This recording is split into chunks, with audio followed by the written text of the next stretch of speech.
Now, thank you everyone for attending the survey results for the deep dive into marketplace revenue and cost initiatives. This is part of our building the marketplace in challenging times series, and the good news is that we're doing a whole bunch of stuff, surveys. We're going to launch another survey probably next week, where we want to go a bit deeper on what people think the post coronavirus world looks like. I'm starting to explore that, and I'm pretty excited about understanding how things are going to be different in the future.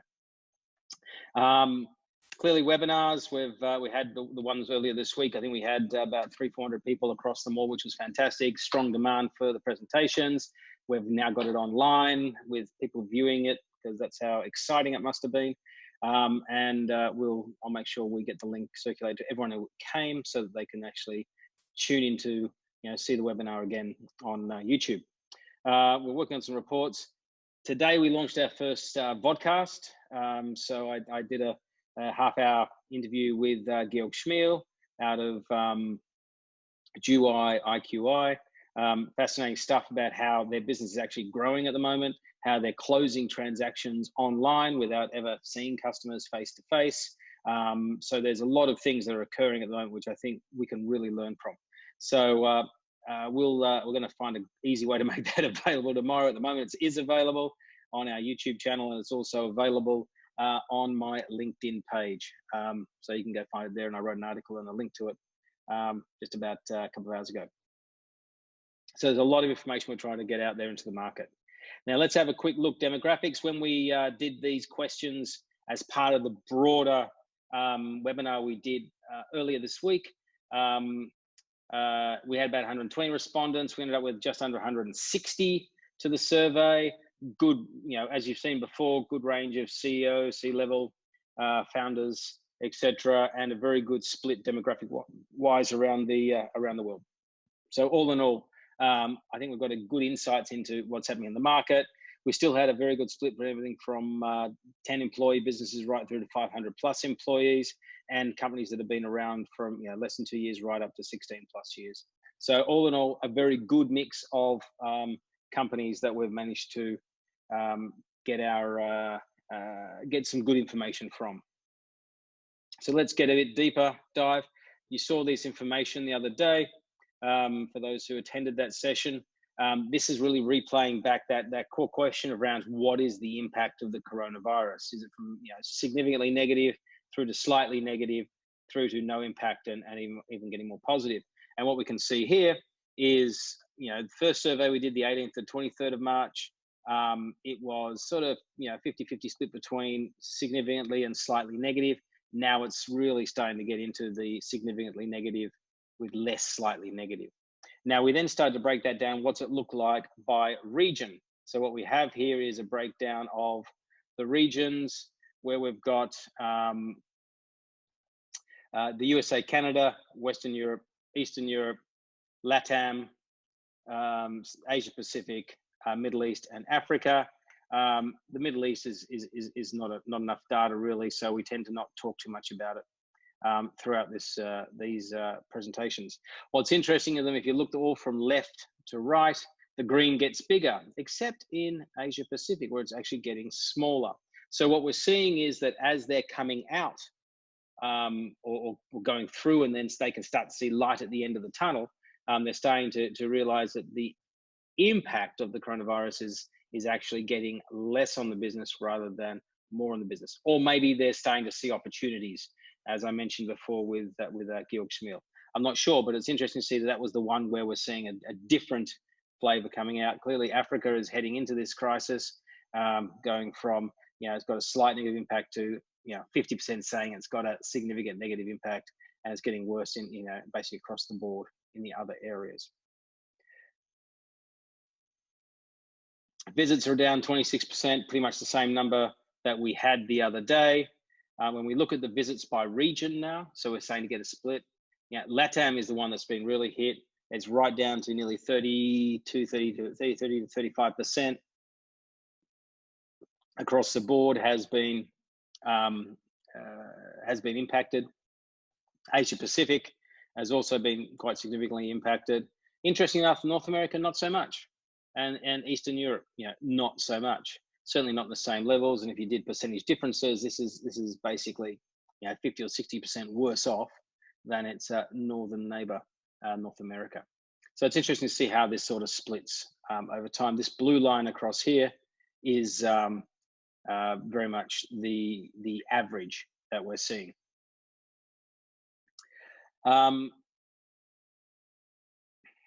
Then we start to say, well, what are the changes in the source of visits? As you saw the other day, it's across the board. Google AdWords and vertical search sites have been driven by just people not spending as much. And we're seeing that anecdotally across the board, even if the cost of Google AdWords is decreasing. And, one of the recommendations that came out of all this is if you do have some money and you are a bit of a contrarian, and now's the time to actually build your brand and see if you can get some more value out of Google, because there's less people competing for those search terms.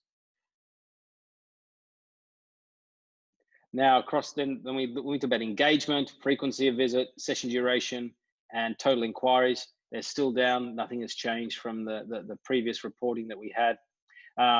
What's important though to see is that the total inquiries are down basically 30%, and that's the bread and butter for any website out there, is really knowing how, having the real understanding of, the real capacity to send valuable leads off to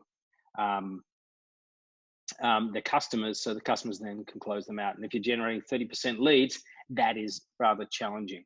We then said, well, what's it look like by region? And LATAM, once again, and Asia Pacific are down almost 35%.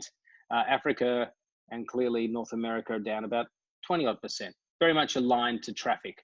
Okay, so the changes in inquiries and the changes in traffic are very much tied to each other. We're not really seeing a lot of differences in that. It's just a fall off in the traffic, fall off in the inquiries. What's interesting is when you get in and start looking at similar web type information, is that especially countries in Western Europe, you've seen that they've dived down, and then in the last week or so, they're starting to see an upward trend in the volume of traffic that they're receiving. In some markets, when I talk to people, they're saying, yes, we're seeing traffic sort of growing quite strong, but when they get below the covers of what is really behind that traffic growth, what they're seeing is that it's just people who are sitting at home, bored out of their brain, surfing, looking at houses, and dreaming of where they would rather be than in a small apartment with the screaming family. So I think there's still not that point where we're starting to get the leads being generated. Interestingly enough, when you look at the Asian markets, some of the Asian markets, and this is from the conversation I had with Georg Schmiel today, is that there are people there with money who are looking to invest. And now that we've sort of identified, that once you get through this curve in the coronavirus, there will be an audience there for you. Customer numbers are down 21%. Nothing surprising there. Once again, when we look across the board, both LATAM and Asia Pacific again have the largest decrease in customers, and here it's around that 25%.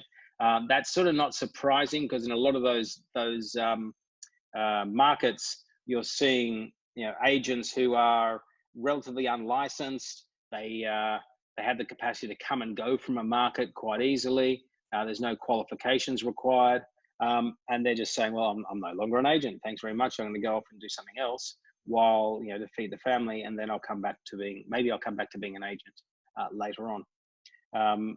Interesting enough, in Western Europe, where it is more of a profession, you're seeing much of a less of a drop off, because they're saying, well, I do need to have a business after what's happened, and I do need to make sure that I'm building my brand during this crisis period. No surprising here, 70-odd% of people have said yes, the second half was worse than the first half of March. We're going to test that question again just to see if it continues to be loss of customers. The expectation is now very strongly that it's going to keep going right through. Yes, there's some people saying it's going to finish in April, but there's a lot of the audience, if you look through here, this segment here between are saying April, May, potentially June, and even longer. And that starts to sort of demonstrate that there is a lot of concern out there for how long this is going to go for, and the impact it's going to have on their business. Prime reason people are losing customers is because the customers are closing temporarily. That should say closing temporarily, and they're not going out of business yet. Although once again, I expect this to grow over time. While at the moment, it's just temporary closing and putting money away. Listing volumes continue to be down about 16%, really in line with customer numbers. Interesting enough, in Asia Pacific and LATAM, listing volumes are down nearly 25%. And that's being driven, I think, by the fact of, you're seeing the big drop off in customers as well. And also because a lot of listings aren't exclusive. So people are saying, wait a second, why am I advertising a property that even I don't have an exclusive contract with? And even if I do find a buyer, I may not be able to service them. So in that case, they're saying, well, okay, let's just pack up shop, not spend our money advertising, and then take a step back. Revenues down 18% across the board. I think we're all seeing this in a lot of detail. In every one of our businesses out there, very few businesses have grown their revenues. Interesting enough, Dubai have done very well. They haven't had much of a decrease at all in their revenues, and this month's looking to be a very, very good month for them. What's interesting, when you have a great decrease in revenues, it's really coming out of North America and Western Europe. And that probably shouldn't be a surprise, because in those markets, you have a lot of agents that have the capacity to spend money on advertising and are choosing not to spend. And so therefore the money just disappears. Or the portals in those markets are offering some sort of discount or even free advertising. Whereas in a lot of these other markets, the portals are far scrappier. They're far less likely to offer discounts to the current product suite. We then said, okay, so are customers proactively reducing their spend? The answer is yes, clearly across the board. Then we looked by country, how that's going, and you can see across the board here, Eastern Europe, they're actually not proactively. It's only maybe 55% of respondents said that their customers are actively reducing their spend. Same in Africa. That's probably because they're freemium models. Okay, so if you have a freemium model, then it's clearly, how do you reduce a spend from 0 to 0? It doesn't really work. Latin America, they are. In Asia Pacific, clearly they are. And there's very few areas where people are saying no. And I've got to get behind what the other ones are. I think the other ones tend to actually end up being in the green or the blue anyway. Just people misclassifying stuff. We then said, well, where are they changing their spend? And the change of spend is very much by product type. Listing packages, this hasn't changed from the other day. Listing packages, very few have turned them off, but a lot of them have decreased their spend. That's likely to occur. Continue right through other products where they have absolutely stopped altogether, and or they're not even being offered, which is what this orange color at the end is all about.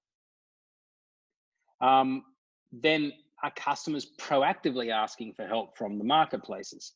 Now, in most cases, yes, and it's financial help. Some want non-financial help. We then broke it down by area. And not surprisingly, in Canada and the United States, where they're paying a fair chunk of money, people are asking for financial help. And we're up here at around the 70% mark, 80% mark in Eastern Europe and Latin America, because it's driven because the underlying economies are in a lot of pain. But in Asia, it was less than 50% of the portals, or the people who responded to the survey, said that their customers are asking for a discount. So it's very interesting how that is working in the markets today.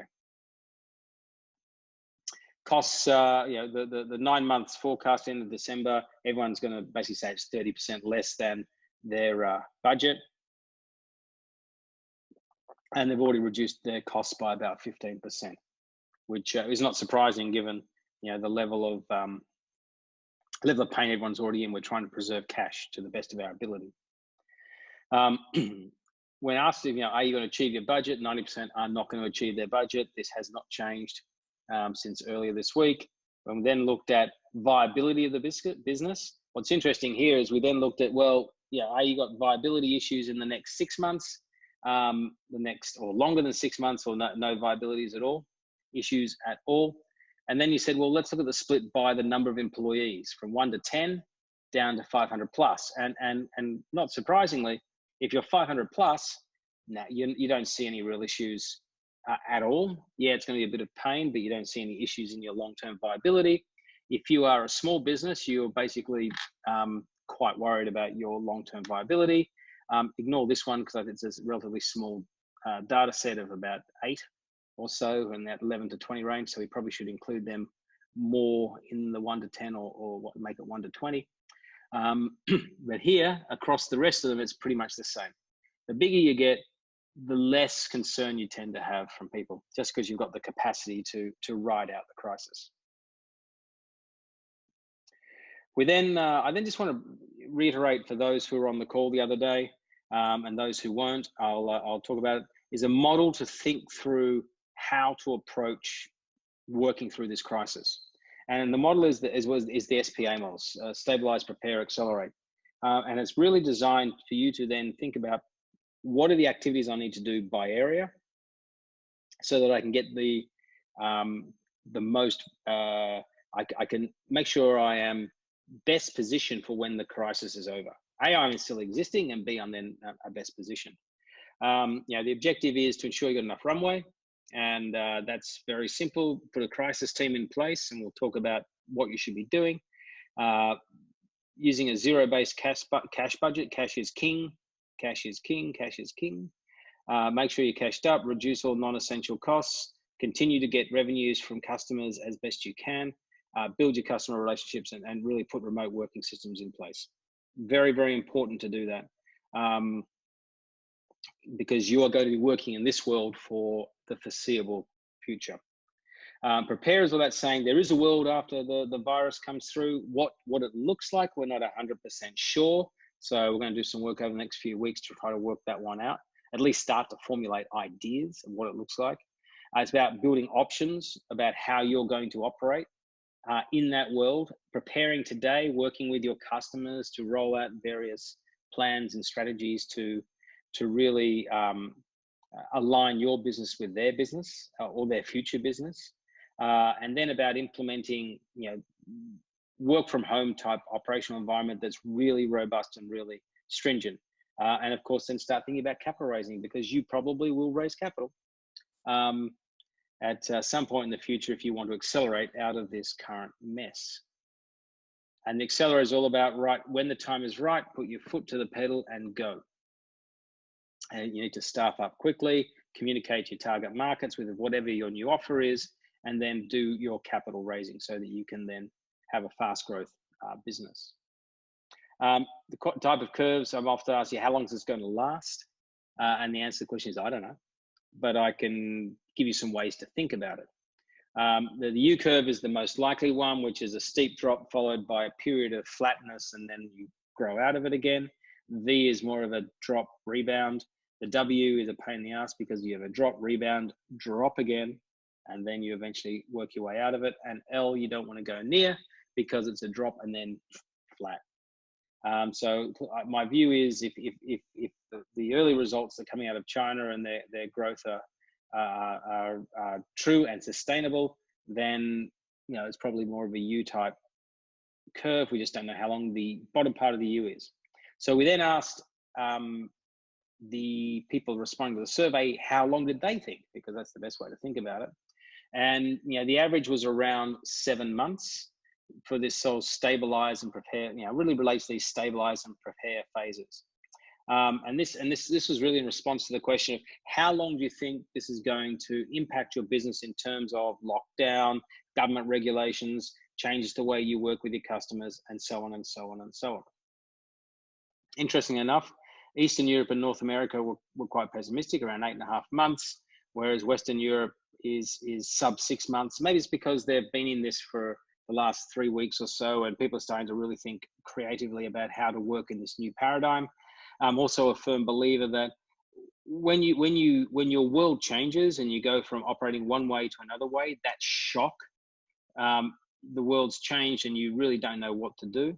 But when you've been there for a few weeks, and in Europe, we've been in lockdown for 3 weeks now, I think it's the 4th week, your mindset changes. Your perception of what's happening out there is is altered, and you say, well, okay, I'm going to make the best of this, and we can do things differently. And listen to the podcast I did today with Georg, where they've changed the way they do business a bit, based on the fact that the world has changed. So, okay, we're going to roll with the punches and see if we can operate in a different environment. And then it's like, well, when you're going to come out, what are the indicators? And I mentioned these the other day, but I think they're very good just to reiterate. You'll see a decline in cases of the coronavirus. It's going to be a sustained decline in the number of cases in your area without a rebound, no community transmission or very low levels of transmission in your area. The health response ready, which means that, you know, there's a relaxation of lockdown or quarantine orders. Testing is widely available so that we know who has got the coronavirus, who hasn't got the coronavirus, and we can then have a workforce that really has herd immunity. So there's wide availability of antibody testing, and an effective vaccine is developed. So there's sort of things that help you think about that turnaround. And then once you have turned around, how long does it take to get back to where you were a month ago? And when we ask the C-level leaders how long is it going to take, they're saying they think about 8 months. My guess is it might be a lot shorter than that. I've got a feeling that some of these markets will rocket out of this. However, this is the current view of the C-level leaders, and Africa is the one that's quite worrying, because they're saying it's sort of 9 months plus. They don't think they're going to be in the bad place for that long, but it's going to take a long time to recover. Whereas the US is far more optimistic and saying we'll be out of this in 6 months and back to business as usual. So then we started to look about, okay, so we've got that framework pretty clear. We're understanding what people are thinking. Now let's talk about sort of the revenue initiatives, et cetera, that people are undertaking. 70% plus people, I've got a question here. Do you think there's more of a level playing field now between the big and small companies, even as the big companies are also vulnerable? Feels like everyone is starting again at the beginning. Mark, thanks for that. I think no, I don't think it is. I think that the reality is that if you're a realestate.com.au or a Rightmove or a Seluger or an ImmoScout24, for example, your brand is solidified in a market from the consumer perspective. So the consumers go to sleep, they may be, you might get a 15, 20, 30% drop in traffic, but when the traffic comes back, it's not going to go somewhere else. It's going to go back to you as one of the big boys, because you've spent all this money marketing and building your brand over a long period of time. And when people are looking for places to rent, etc. Now, during this period, it creates opportunities for you to market and to build a brand, and to really service the customers. I think the challenge, but you have to really focus in on what's the right niche in the right area to target. What I do think is going to be a challenge for the big boys is this coming together of agents in a bit of a collective. Now, what we've seen is in the UK, for example, the Say No to Rightmove campaign. It started because Rightmove got super aggressive and said, you know what, we're not going to cut our rates or anything. We're just going to defer your payments for a few months. Now, clearly that didn't go down very well, because it didn't take into account the fact that this is going to go longer than expected, and the agents weren't interested in paying basically twice later. So therefore, there was a big backlash, and the Say No to Rightmove campaign came around.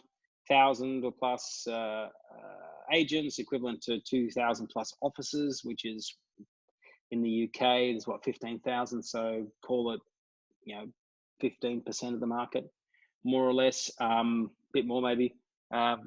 Basically said, hey, we've had enough, and so Rightmove then basically implemented a 70% or 75% discount for 3 months.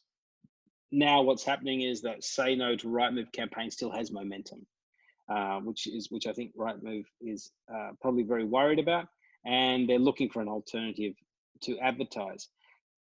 Now, if everyone en masse picked up and went from Rightmove to somewhere else, then that somewhere else would work, because they would have the listings and Rightmove would have no content, and that would be a slight problem. The challenge is then you'd have one place with the listings, another place with all the traffic, and then the traffic would just leach across quite quickly. The problem is the listings will probably leach the other way, because people are going, wait a second, you've got traffic, and if I go there, they're not seeing anyone else's properties, so you're going to have this sort of trade-off. So I think at the end of the day, the big boys will still be the big boys, but some of the smaller players, if they execute well, will have a good opportunity. But I don't think it's a total reset. Now, in terms of, thanks for the question, by the way. Now, in terms of a reset, in terms of assistance provided, 75, just under 75 have said I'm going to do financial assistance. Around 35 have said non-financial assistance is being provided. And then when you break that down, discounted listings is now by far when I did this chart the other day, this was further down here and the green bar was further up, and now this is really pushing out. The average discounts are around 33%, and the majority of people are within that range of 15 to 50%. So it's discounted listing seems to be the one that's working well, is being rolled out most. Whether it's working best or not is a different question. What I like about discounted listings is you're still getting revenue in through the door, which I think is very critical. You need to keep the cash machine generating or turning over. When you go to free to paid is a big jump. So you've gone from paid to free to paid is going to be painful. To go from paid to pay less, to go back to paying what you were paying before, I think is more palatable. So I think you need to do that. And then a lot of people are offering deferments. It's now about 2.5 months in deferments is on average. So call it, and it's between 1 and 3 months, but more towards the 3 months end. The problem with deferments is I defer for 3 months. We start coming out of the curve in terms of demand, but the customers haven't been having any sales. If the customers haven't had any sales, what happens is they don't have the capacity to pay you. So they're going to say, I need another deferment. And now they've gone from, in the next 3 months they pay 0, but then the next 3 months after that, they're going to be paying twice. So what do they do then? Defer for 3 more months, and then the 6 months after they're paying twice. You end up with this sort of nightmare scenario. Then eventually you probably agree that they only pay half, and which is equivalent to either giving them free for a period of time or discounted listings. So you end up back at the same place, but it's been a bit of a messy journey to get there. And I think you probably do a bit of brand damage in that process.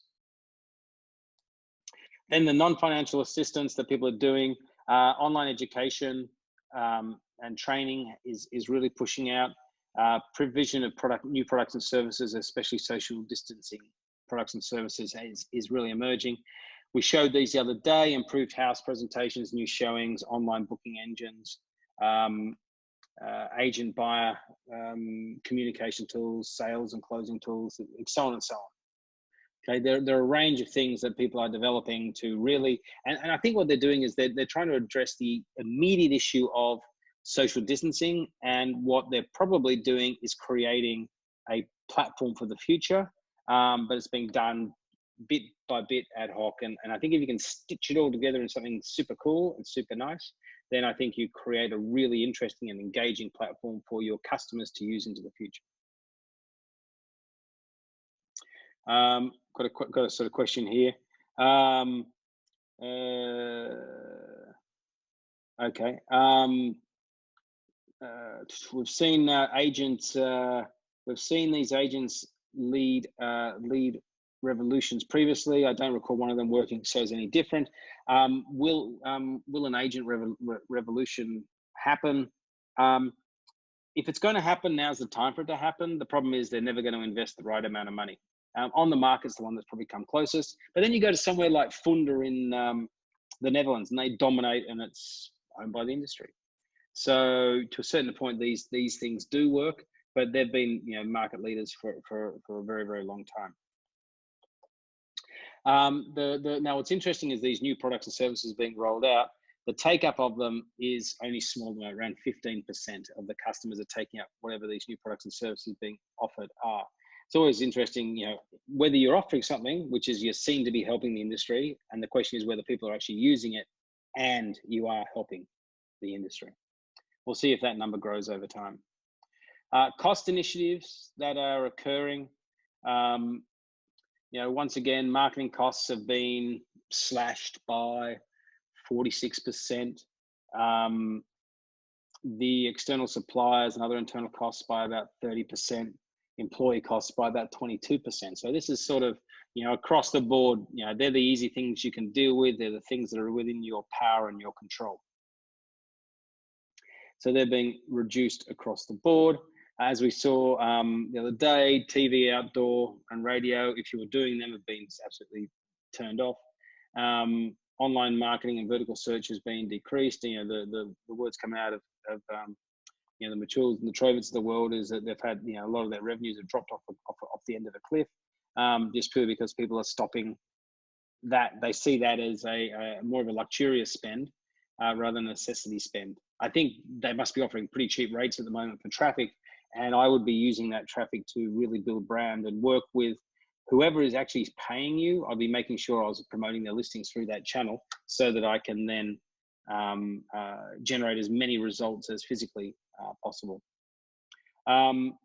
Discounts with suppliers.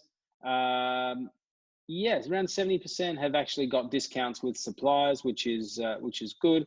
And then we talk about, and you really should be pushing for that. It's if you can get your suppliers to reduce their costs, that's going to save you money over time. And then deferred payments. Half the people said yes, they're getting deferred payments. Now, what's interesting is the bigger you are, the more you're going to get deferred payments. So here we have, small companies, they're about 30% are getting deferred payments, right through to the large ones, around 65% are getting deferred payments. It is that age-old story of the big guys get a lot of benefits and the small guys have to fight for the scraps in the industry. Then we talked about, well, how are people saving money? Are they reducing employees? And the answer is yes. Around 40% are reducing their employees. 22% is the average downsizing. And it's really in the range of 5 to 40% is the decrease. We then looked at across the various countries. And what's interesting is not everyone's the same. So in the Middle East, they haven't fired anyone. In a lot of these markets, Eastern Europe, and LATAM, very small numbers of people are being let go.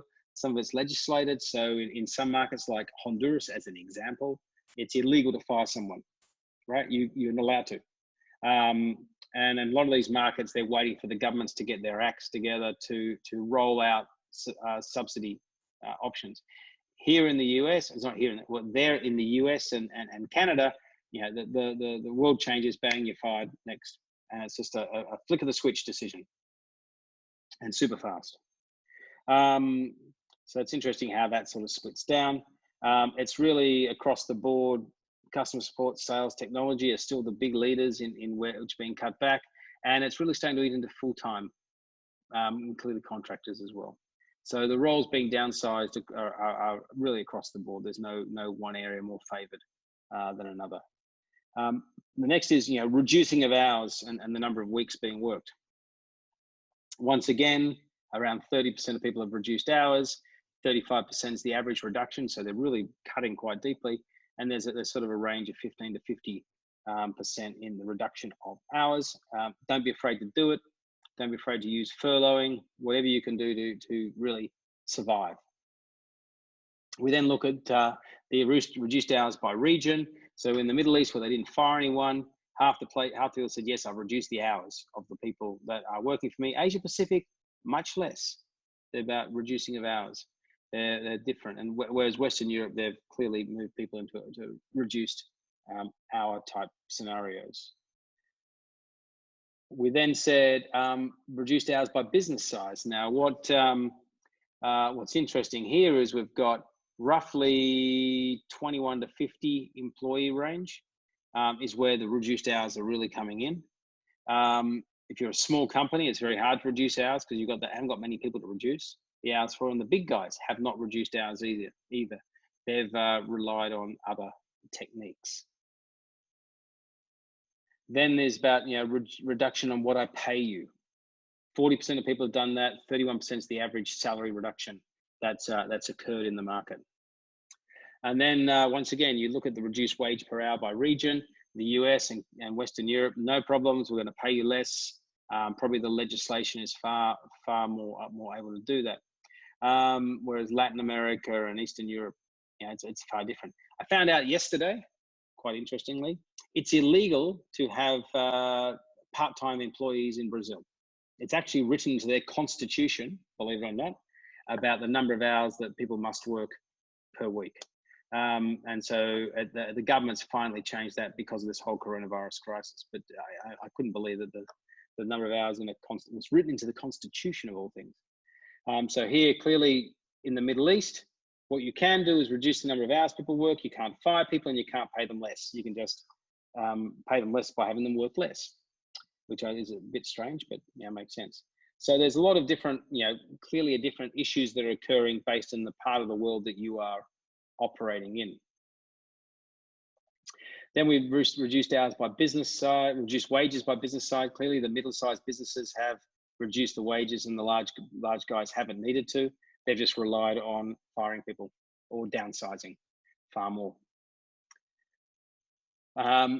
Getting salary assistance now, tax deferment is and reduction is starting to become very popular, and governments around the world are starting to say, I can help pay people for you through this very challenging time, because they don't want to have massive unemployment rates occurring. Quite understandable. And then, so there's sort of the initiatives that are taken. And then I was going to wrap up with some about structures for success. And then it's really just opening for questions that you guys have. And you get to drive it from here. So bang out your questions and really ask whatever you want, because I got 20 minutes and very happy to chat about it. So the last thing is about putting a team in place. It's around 2/3, but you take out the small business guys who don't have a team in place, and really everyone's in that 70% range. Very surprised that these large companies don't have a crisis team. That to me is quite surprising, but for whatever reason they haven't. And then the team is really built of people across the business. So that gives you sort of a much deeper dive and a discussion around some of the insights that we're pulling out of these surveys. As you can understand, there's a lot of data that sits in here, and you can really slice it in many different ways. But what's of more interest to me is what are the burning challenges that you're facing today? If anyone wants to talk, ask any questions, I'm more than happy to just open it up for general discussion.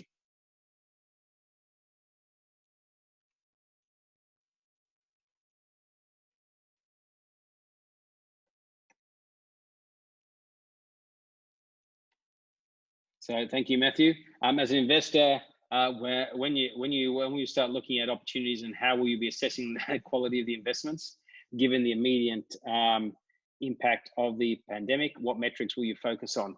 Sorry, I got to turn the air conditioning on here. It's very hot.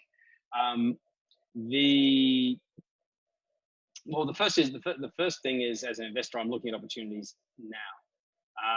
Because I think there are some very interesting companies out there doing very interesting things. As I mentioned before, Duai, right? I mean, they are, they've hit the right mark. The Chinese environment is getting back to business as usual.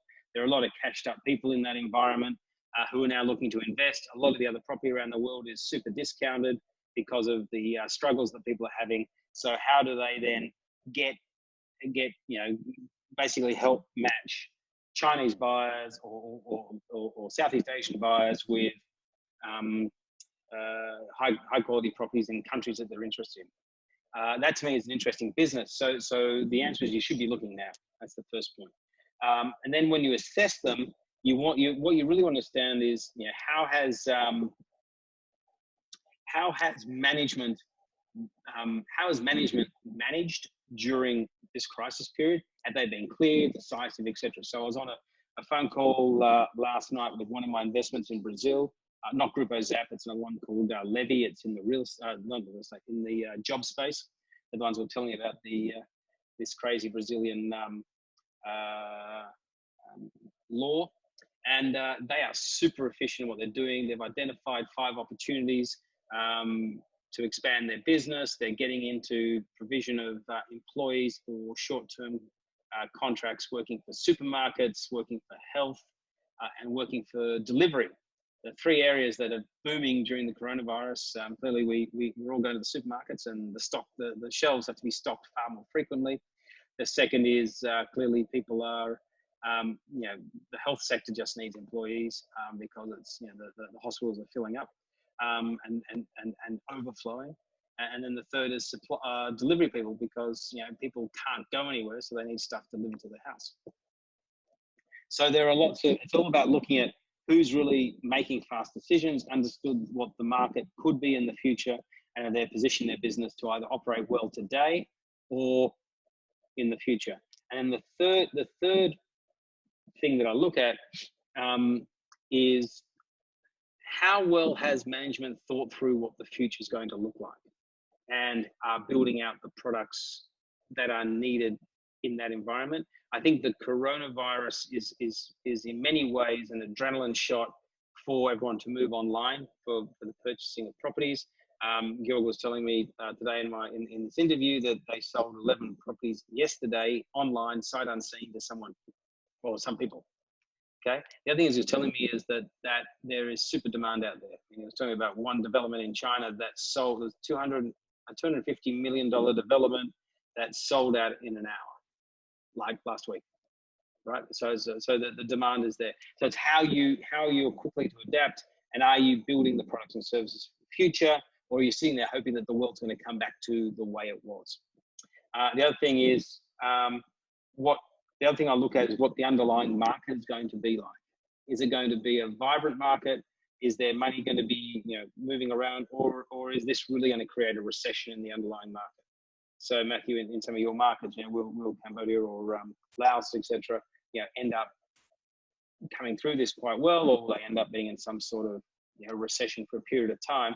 And if it's about a period of time, then yeah, how cashed up is the portal? Because you don't want to be the only one providing funds. That's never a pretty place to be. And what's that future look like? Mark's another question here around how do you adapt the business model without clients from your platform? How do you adapt a business model without clients from your platform? So I think I'm going to try to interpret that a little bit. I think it's first of all, you have to work with whatever clients you do have, or whichever industry you work in, and it's really about helping understand what they how they see the world changing, and then you providing the tools and the products for them in the future. So a lot of them don't know how it's going to change, but they know it's going to change. And so the question is, you've got to lead them through that conversation, and you have to develop stuff quite quickly. So I'll give you an example. I'll use the employment guys from the conversation I had last night, is that the market has changed in that you can now have part-time employees in Brazil. The big companies that these guys deal with want to use that capacity to hire part-time people. They don't have, not only do they don't have the capacity to hire them, because they've never hired these people before, they don't have the tools to manage them. So what this Levy is doing is that they're quickly developing tools to help manage part-time employees in a business. And we're talking about, they service people like, you know, the Burger Kings of Brazil and large supermarket chains and so on. So they're placing 1,000, 2,000, 3,000 people a year for a company. So you know, it's all about thinking about how you can really help them in the future, understand the changes that will occur in a market, and then writing the code and building the right materials around that as fast as you can, without losing clients from your platform. Okay. And so in terms of adapting, I think you just have to go with them. You keep providing the service you have today, and then you're migrating them to whatever that new world is. So if the services today you're providing is purely the marketing part, then it's about saying, well, how do I go from marketing into sales, and then moving into execution?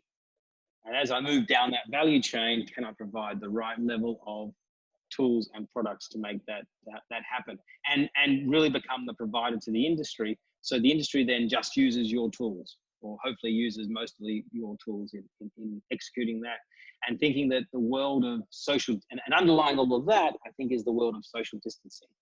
So then how does social distancing work in the marketing world, working in the sales world, and then work in the execution world? I know, I better write that down. So yeah, marketing, sales, execution, and social distancing, right? And I think that's really what's going to underlie a lot of this into the future, is how those ones all sort of fit together.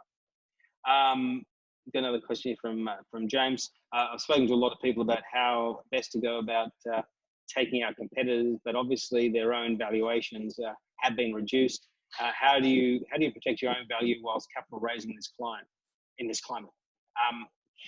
Challenging, and I think the reality is that you will struggle to protect whatever valuation you had before, but everyone else is moving down too. So you're not alone.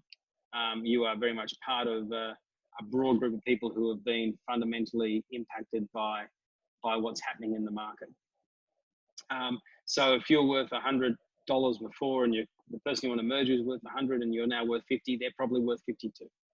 So I think if you're doing some sort of equity swap, then you can consolidate. If you're looking to buy people and you have cash and they've got a lot cheaper, and so on and so on. So I think they're the ways to really think about it. In terms of protecting your value, that's going to be very hard. You probably have to wait a bit longer to see what happens with the market, to see how the market evolves and changes over the next probably 2 to 3 months. Valuations may come back. I don't think they're going to get back to where they were. I think there was a lot of heat in the market, a lot of unrealistic expectations that people had about what they were worth. And I think, from an investor perspective, this is all very good. But if you're a long-term loss-making proposal and turning that corner is quite challenging, then it will be, you'll end up with, some real problems, because finding people to put money in, they're going to have to be true believers of what it is that you're trying to do. So what is it you're going to come up that's different and unique in the market, not just today, but into the future? And how are you fundamentally rewriting the rules of real estate or jobs or motoring in the markets that you operate in? Now, I think in interesting markets like for example, Matthew operates in with the digital classifieds group. I think there's a real chance to own a market by, if you think about the issues, they've got a lot of educational issues that maybe other people aren't providing. So, you use the time now to educate, to help them through this tough period. You then start to roll out a bunch of tools that are very focused on allowing them to do, social distancing marketing, then social distancing sales if you can, and then finally, the social distancing execution. If you can do that, then I think, when the clock turns around, or time moves forward, you'll then be in a very unique position in the market as a very dominant player, and a lot of the agents will be looking to you because you're the guys who've led them out of the what has been a fundamental challenge for them over time. James had another question here. He said you have to be careful because if the market returns and does so quickly, the opportunity missed. I agree with that, but I think everyone's going to be a lot more wary of paying ridiculous prices for things. There are a lot of people who are cashed up and waiting on the sidelines, just waiting to get a feeling for when the market's turning so they can pounce and invest into businesses. That I think is quite an important position at the moment. So understanding who they are and getting to know them, I think is very valuable. If there are no other questions, then thank you everyone for tuning in.